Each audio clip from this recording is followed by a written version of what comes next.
the keynote address delivered by Mr. Mohammed Nami, the former Executive Chairman, Federal Inland Revenue Service, FIRS, at the Boy Child Summit 2023, hosted by the Women Community in Africa on Thursday, 19th October 2023. It is a great delight to be here today to serve as the keynote speaker at the Women Community in Africa's Boy Child Summit 2023. I want to thank my sister Hajia Khadija Abdullahi Iya and everyone behind the Beyond Mentors Community Initiative and its advocacy branch, the Women Community in Africa, who have put up this timely summit on the boy child. The work over the years may seem a little when compared to the vast deficits that need to be cured. But I must say that it has changed lives in tremendous ways that you may not be able to account for.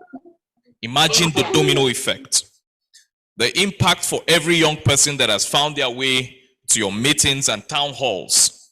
Imagine the change in orientation and how that single change affects the little community around that person, and on and on. Before going into the meat of my short remark, let me pause to say thank you for all that you have done.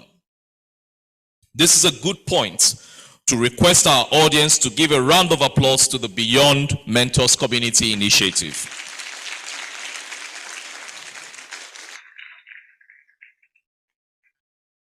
The theme of this summit, Re-engineering Boys to Value, has become an imperative subject for conversation in a world that is currently suffering a deficiency in moral values,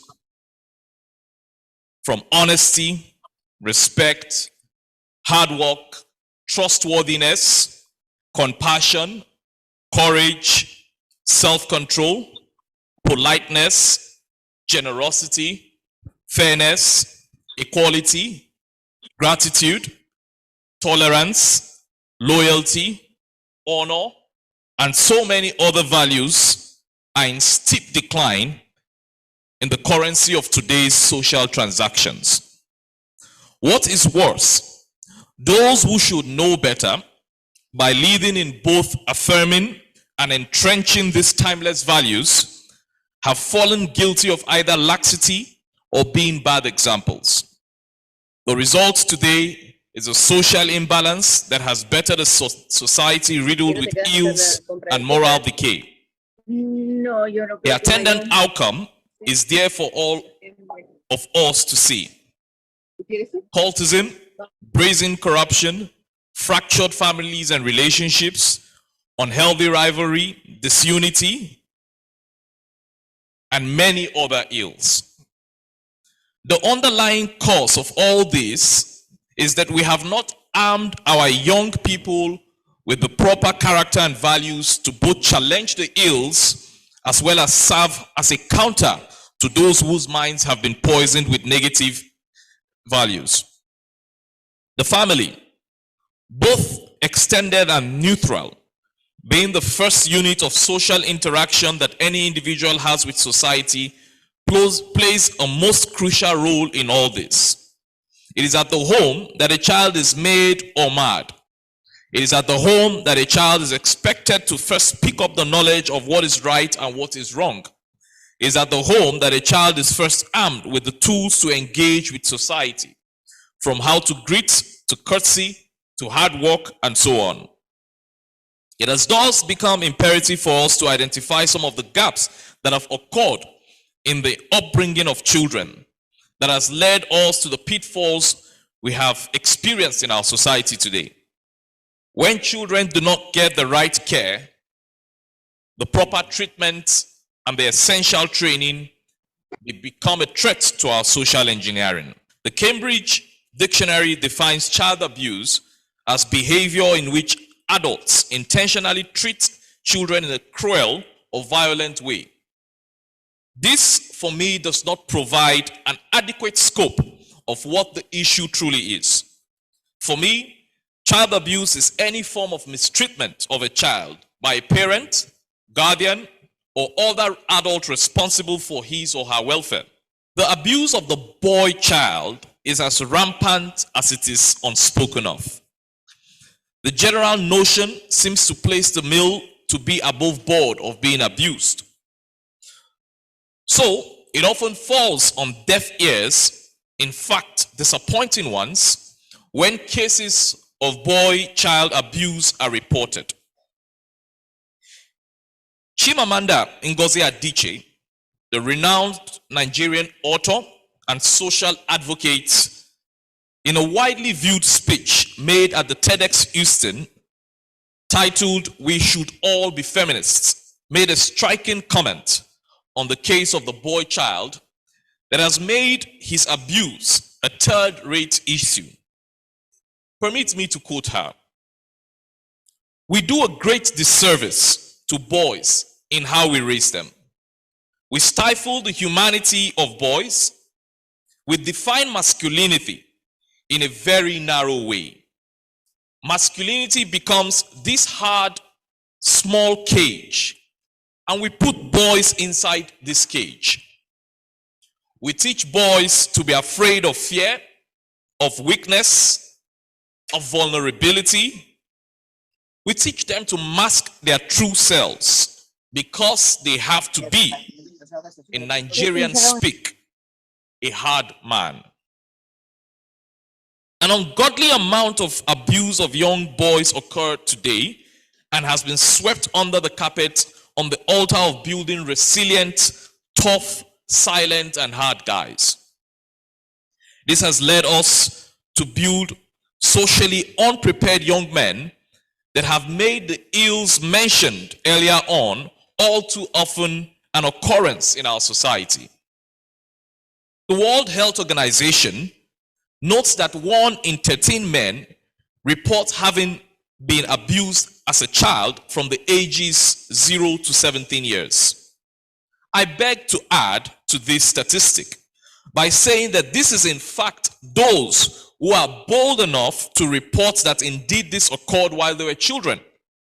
I dare say that many others, even as high as 1 in 3 men, especially in our African society, have faced one form of abuse or the other from the ages of 0 to 17. I listened attentively to the presentation by my young friends on the topic, "Abuse has no gender. Let us take care of the boys." Indeed, over time, the spotlight on matters of child abuse have all too often been beamed on only the girl child, while inadvertently neglecting the social needs and growth of the boy child. And this is another form of abuse, in fact. Our culture has further reinforced this neglect. The male child is left to self-develop, to define his future, and deal with his burdens himself, and ultimately to hide his feelings. Like in the words of Mrs. Ngozi Adichie, to mask their true selves.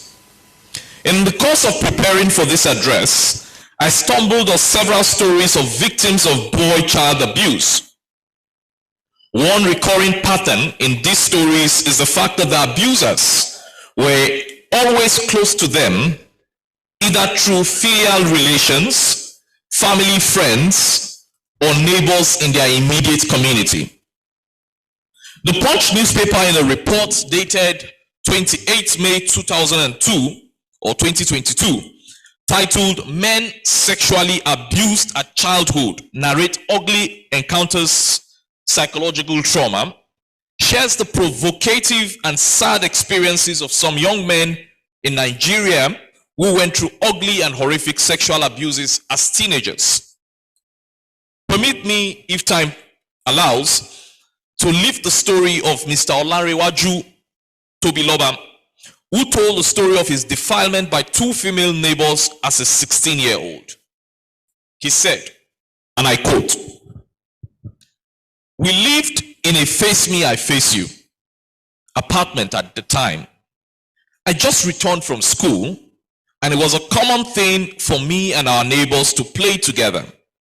Sometimes they came over to our apartment, and we went to theirs. That day, I went to their room and we were playing. At one point, I lay on their bed and one of them lay beside me. Suddenly, one of them started rubbing my chest and jumped on me. The one who was sexually abusing me was in her 30s at the time, while the other one was 28. I was naive to think that it was still our regular playful act, not knowing that they had other plans for me. Whilst trying to struggle and get her to disembark from the bed, the other sister came and started rubbing my legs. She removed my trousers and fondled my manhood. They told me that they were playing with me and offered me a malt drink and poured milk into it. They took it too, so I didn't know what they had in mind. They told me they were playing with me. I took the mixture, not knowing that they had mixed something with it. After some time, I realized that I had become weak to resist anything. They had their way. I was defiled that day. At least when I came to full knowledge of myself, that was what I noticed. After that occurrence, I could not tell my mom. I was afraid because I felt she would make it public, as she always worried about me. I kept the issue to myself. I didn't want to be a subject of ridicule. I kept the sisters at arm's length and restricted myself from their room and tried not to make them come to ours whenever my mother was not around. They asked me if I told my mom what happened among us and that they wanted me to tell her.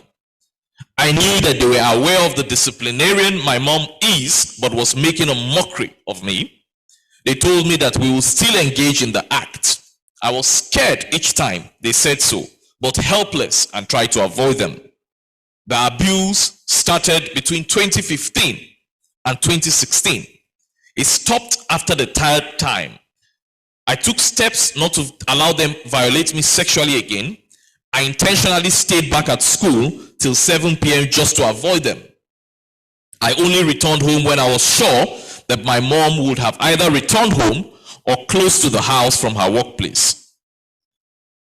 Mr. Olanrewaju told the Punch newspaper how he never told anyone about this till many years later, and how this affected his social behavior towards the other sex.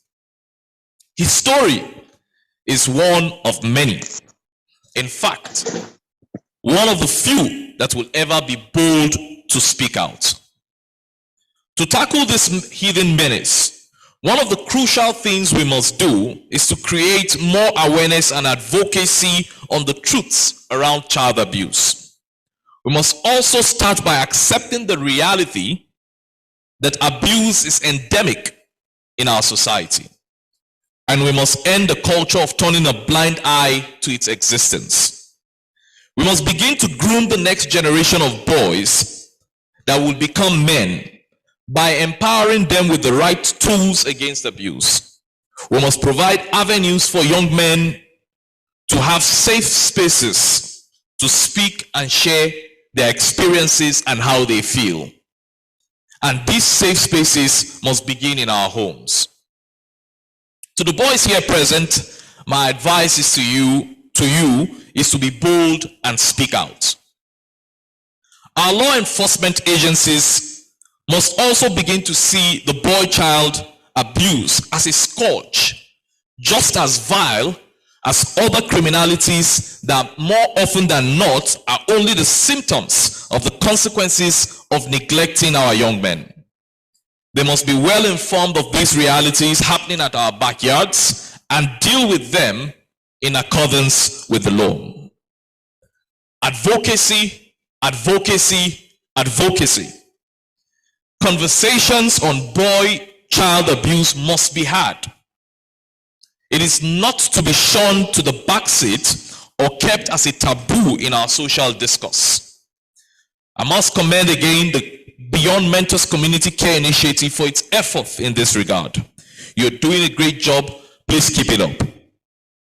As I close, one way we can nip the issue of boy-child abuse in the bud is through good boy-child mentorship. older men must begin to step into the shoes of being worthy mentors to the young boys around them. We must not just be heard speaking to these boys, but be seen showing good examples of character and moral uprightness around them, especially as fathers, as brothers, as uncles, and as older friends. A popular saying goes, the journey of 1,000 miles begins with the first right step. I want to say that this conversation here today is one right step in this journey to eradicating boy-child abuse in our society.